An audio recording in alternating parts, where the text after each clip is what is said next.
자식 인생 망치기 싫어서 참았는데 결국 내가 망가졌다. 부모는 끝까지 참는 사람인가요? 자식 인생 망치기 싫어서 평생을 끓는 솥 앞에서 살았는데 이제 보니 정작 망가진 건 자식이 아니라 나였습니다. 새벽 5시 경기도 변두리 시장 골목의 작은 국수집입니다. 76세 수님은 굽은 허리를 간신히 펴며 가게 셔터를 올립니다. 차가운 쇠소리가 고요한 골목을 깨우지만 수님의 움직임은 익숙한 듯 고요합니다. 큼지막한 육수솥에 물을 채우고 멸치와 다시마를 넣는 수님의 손마디는 거칠고 투박합니다.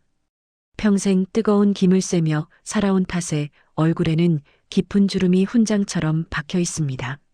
수님은 육수솥 앞에 서서 피어오르는 연기를 가만히 바라보며 생각했습니다.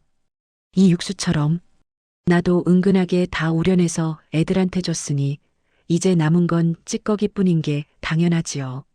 그때 식탁 위에 놓인 핸드폰이 요란하게 울립니다. 장남 진우입니다. 수님은 젖은 손을 앞치마에 대충 닦고 반갑게 전화를 받으며 말했습니다. 뭐냐, 진우야. 이 새벽에 웬일이냐? 밥은 먹었어? 하지만 수화기 너머 아들의 목소리는 반가움보다 짜증이 섞여 있습니다. 진우는 한숨을 내쉬며 다급하게 말했습니다. 엄마, 나 이번에 승진 심사 있는 거 아시죠? 근데 애들 학원비가 좀 모자라서요. 엄마 지난번에 상가 보상금 받은 거 그거 조금만 먼저 당겨주시면 안 돼요? 수님은 순간 가슴이 덜컥 내려앉았습니다. 그 보상금은 수님이 나중에 거동이 불편해지면 자식들에게 짐이 되지 않으려고 따로 떼어둔 말하자면 자신의 마지막 생존권이었습니다. 수님은 무릎의 통증을 참으며 조심스럽게 말했습니다. 진우야, 그건 내가 나중에 아프면 쓰려고 둔 건데 너희한테 손 안 벌리려고 말이야. 진우는 목소리를 높이며 서운하다는 듯 말했습니다. 엄마, 지금 제가 망하게 생겼는데 나중이 무슨 소용이에요? 엄마는 맨날 자식 위한다면서 정작 이럴 땐 남처럼 구시더라. 됐어요. 끊을게요. 전화가 끊기고 가게 안에는 다시 육수 끓는 소리만 가득합니다. 수님은 힘없이 의자에 앉아 떨리는 손으로 자신의 무릎을 쓸어내렸습니다. 자식 인생 망치기 싫어서 아픈 것도 숨기고 먹고 싶은 것도 참으며 평생을 국수 삶아 뒷바라지했는데 돌아오는 건 남처럼 구느냐는 모진 말뿐입니다. 딸 미경에게서도 문자 한 통이 도착합니다. 엄마, 이번 주말에 애들 좀 봐줄 수 있지? 나 친구들이랑 여행 가기로 했어.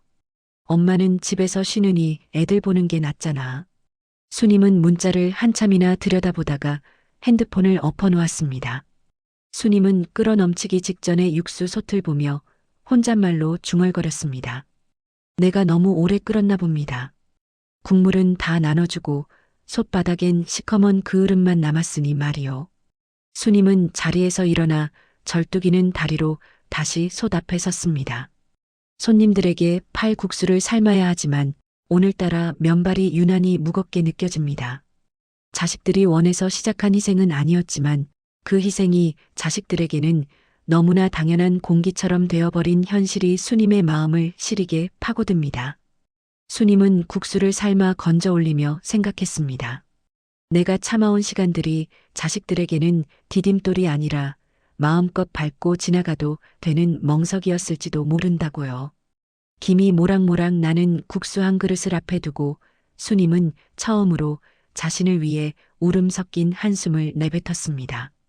부모는 자식에게 평생 줄 것만 남은 채무자인 줄 알았는데 정신을 차려보니 자식들이 내 인생을 압류하러 온 채권자들이 되어 있었습니다.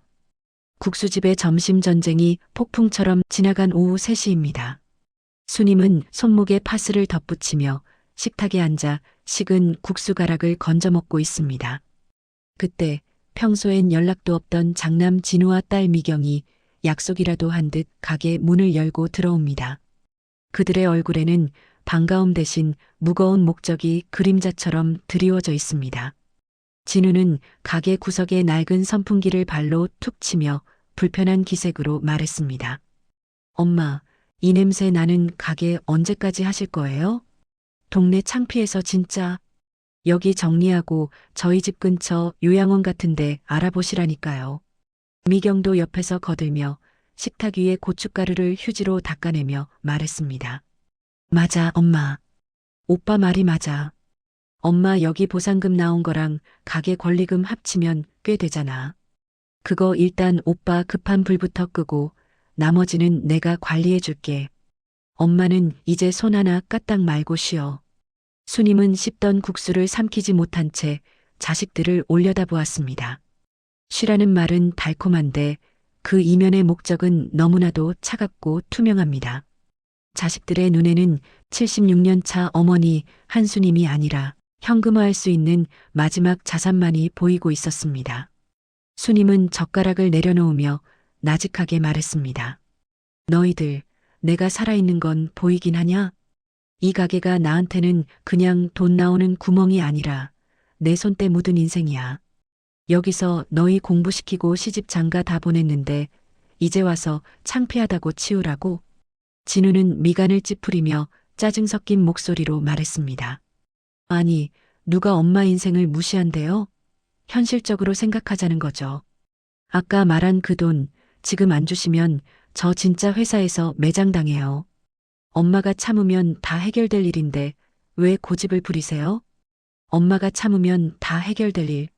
수님은 그 말이 가슴에 대못처럼 박혔습니다. 평생을 그렇게 살았습니다. 남편의 빈자리를 채우려 밤잠 주려 육수를 끓였고 자식들 옷 한 벌 더 사주려 본인은 구멍난 속옷을 기워 입었습니다. 그 참음이 자식들에게는 당연한 권리처럼 느껴졌나 봅니다. 엄마만 참으면 모든 문제가 해결된다는 그 안일한 믿음 말입니다. 미경은 수님의 손을 잡는 척하며 애교 섞인 목소리로 다시 설득하며 말했습니다. 엄마, 내가 엄마 인생 망치고 싶어서 이러겠어? 우리 다 잘 살자고 그러는 거지. 엄마가 조금만 양보해주면 우리 애들도 과외 하나 더 시키고 좋잖아. 엄마도 손주 귀하잖아. 그치? 수님은 잡힌 손을 천천히 빼냈습니다. 자식들의 말 속에 엄마의 노후나 아니는 단 한 줄도 들어있지 않았습니다. 수님은 문득 거울 속에 비친 자신의 모습을 보았습니다. 굽은 허리, 퉁퉁 부은 다리, 그리고 국수 김에 대어 흉터가 가시지 않은 팔뚝. 자식 인생 망치기 싫어서 온몸으로 받아냈던 그 열기가 이제는 수님의 심장을 태우고 있었습니다. 수님은 자식들을 향해 힘없이 그러나 분명하게 말했습니다. 너희들, 오늘은 그냥 가라. 내 무릎이 너무 아파서 더는 못 듣겠다. 도영과 미경은 서로 눈짓을 주고받더니 혀를 차며 가게를 나갔습니다.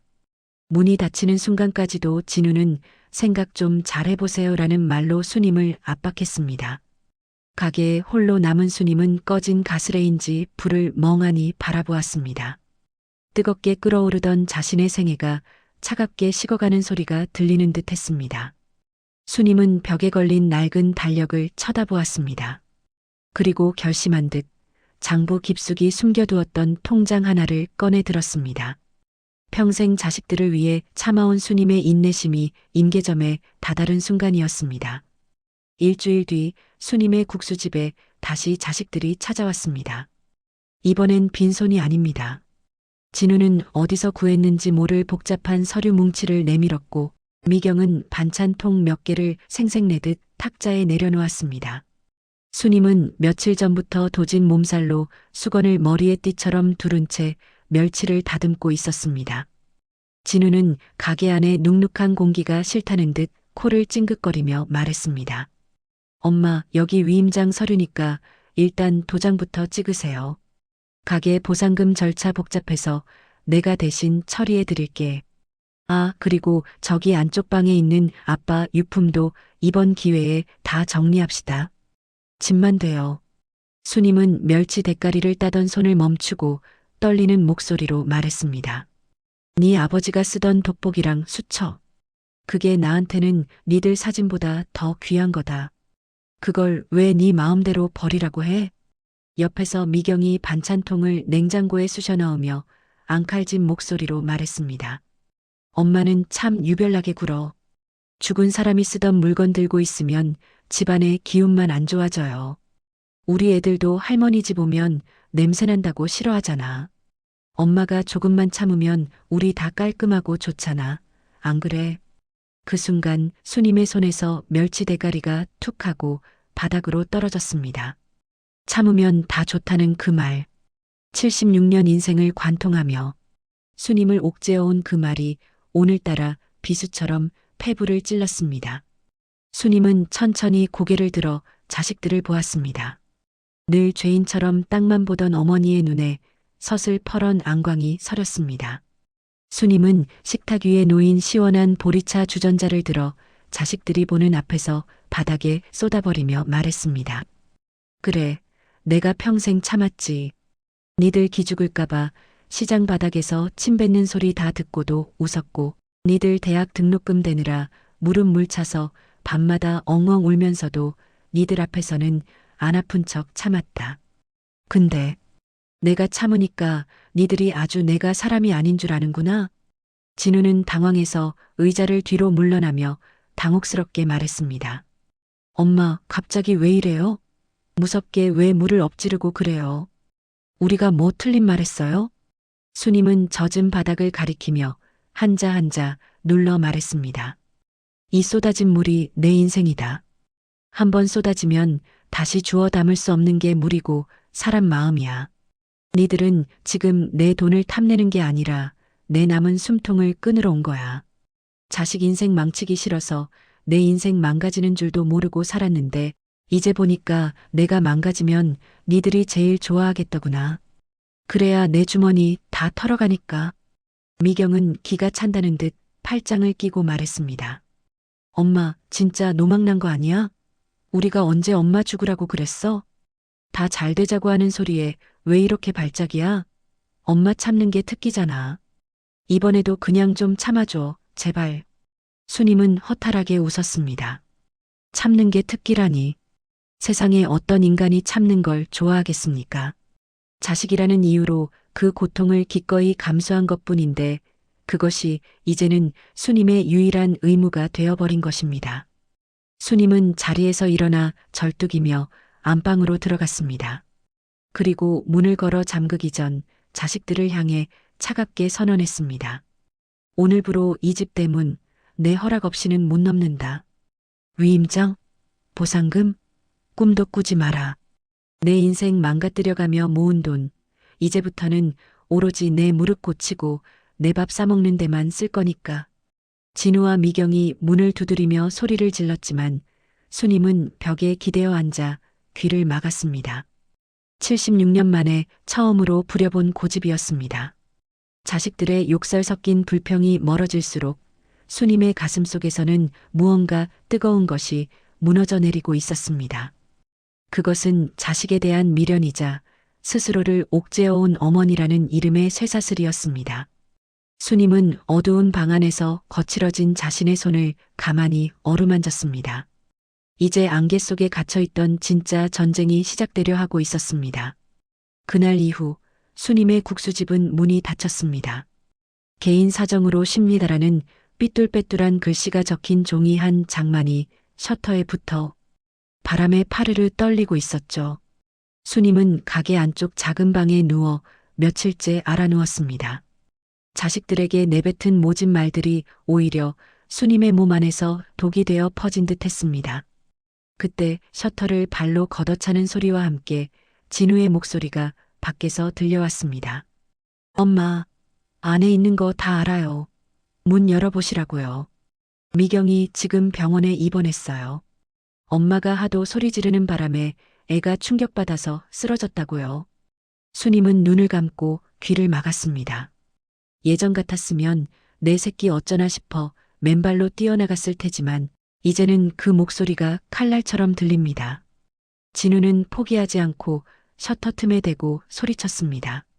엄마, 진짜 이럴 거예요? 우리 아파트 담보대출 이자가 얼마인 줄 알아요? 엄마 그 보상금 안 나오면 우리 가족 길바닥에 나앉아요. 왜 자식들 인생을 망치려고 하냐고요? 수님은 천천히 몸을 일으켜 앉았습니다. 자식들 인생을 망치려 하느냐는 그 말.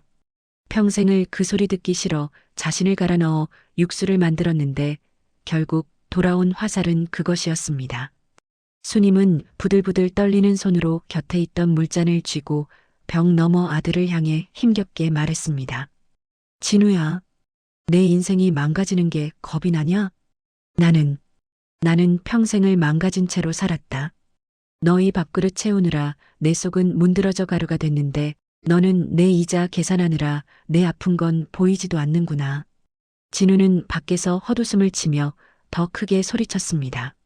아, 진짜 누가 아프지 말래요? 돈 있으면 병원 가시라고요. 그러니까 그 보상금 서류에 도장 찍으시라고요. 엄마 혼자 그 큰 돈 들고 있으면 뭐 할 건데? 죽을 때 들고 갈 것도 아니면서. 그 말은 수님의 심장을 관통하는 마지막 화살이었습니다. 죽을 때 들고 갈 것도 아니지 않느냐는 자식의 일갈. 수님은 자리에서 일어나 절뚝이며 셔터 앞으로 다가갔습니다. 그리고 셔터 너머에 있는 아들에게 차갑게 말했습니다. 그래, 죽을 때 안 들고 간다. 그래서 내가 오늘 그 돈 다 기부하기로 했다. 내 아버지랑 나랑 피땀 흘려 세운 이 가게 사회에 환원하기로 변호사랑 상담 끝냈다. 너희한테 줄 돈은 이 가게 바닥에 떨어진 멸치 대가리 하나도 없다. 수님의 목소리는 작았지만 단단했습니다. 셔터 너머에서 잠시 정적이 흘렀습니다. 진우는 믿기지 않는다는 듯 비명을 지르며 다시 셔터를 쾅쾅 두드렸습니다. 하지만 수님은 더 이상 대답하지 않았습니다. 대신 안방으로 돌아가 남편의 낡은 돋보기를 품에 안았습니다. 수님은 벽에 기대어 앉아 나직하게 생각했습니다. 자식 인생 망치기 싫어서 참았던 그 세월이 사실은 자식들을 부모의 피를 빨아먹는 괴물로 키워온 시간이었음을 이제야 깨달았습니다. 수님은 눈물을 닦아내며 수첩을 펼쳤습니다. 그리고 자식들의 이름 대신 자신이 평생 가보고 싶었던 여행지들을 하나씩 적어 내려갔습니다. 내가 망가지고 나서야 비로소 내가 보입니다. 너무 늦었는지 모르겠지만 이제라도 나는 나를 위해 살기로 했습니다. 밖에서는 여전히 진우의 욕설 섞인 절규가 들려왔지만 수님의 방 안은 기묘하리만치 고요했습니다. 76세의 봄, 수님은 처음으로 자식이라는 거대한 산을 등지고 자신만의 작은 오솔길을 찾아 발을 내디디고 있었습니다. 부모가 자식에게 줄 수 있는 가장 큰 사랑은 끝까지 희생하는 것이라 믿었습니다. 하지만 그 끝은 자식을 괴물로 만들고 나를 시체로 만드는 길이었습니다. 보름 뒤 국수집 앞에는 고급 검정 세단 한 대가 서 있습니다. 수님이 부른 변호사입니다. 가게 안에는 서류 몇 장을 사이에 두고 수님과 진우, 미경이 팽팽하게 대치하고 있습니다. 미경은 눈이 퉁퉁 부은 채로 수님의 손을 잡으며 애원하듯 말했습니다. 엄마, 진짜 너무해. 기부라니? 우리가 남이야? 그 돈이면 우리 애들 유학도 보낼 수 있고 오빠 사업도 다시 일으킬 수 있어. 엄마 죽고 나면 어차피 우리 건데 왜 생판 남한테 주겠다는 거야? 진우도 핏대를 세우며 변호사를 쏘아보며 말했습니다. 이거 무효예요. 우리 엄마 지금 제정신 아니라고요. 노인네 치매 기운 있는 거 이용하신 거 아닙니까? 당장 이 서류 취소해요.